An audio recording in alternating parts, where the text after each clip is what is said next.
అందరికీ నమస్కారం. ఇంక ఈరోజు పెసరపప్పు టమాటా పాత రోజులలో ఎలా చేసేవారో అలా చేసి చూసేద్దాము.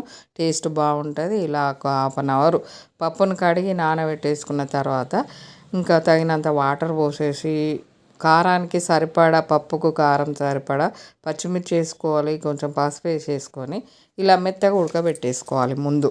ఇలాంటి పప్పు అయితే మా చిన్నతనంలో పెద్దవాళ్ళు చాలా బాగా చేసేవారు.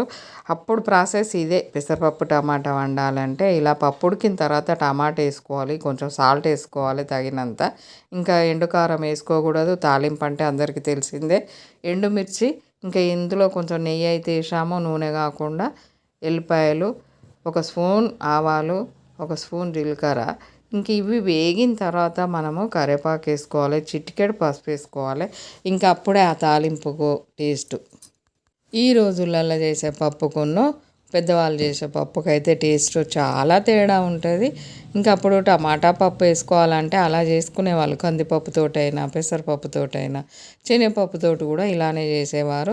తాలింపు అయితే కొంచెం జాగ్రత్తగా పెట్టేసుకోవాలి. తాలింపుతోటి టేస్ట్ అన్నట్టు ఉంటుంది పెద్దవాళ్ళు చేసే పని. అప్పటి తాలింపు వేరు. గంటెలో ఆయిల్ పోసి అలా నిప్పుల మీద పెట్టేసేవారు. ఇప్పుడైతే మనము గిన్నెలో పోసి తాలింపు పెట్టేసుకుంటాము. ఆ తాలింపు అయితే ఇంకా సూపర్ ఉంటుంది అలా చేసుకుంటే. టేస్టీ టమాటా పప్పు.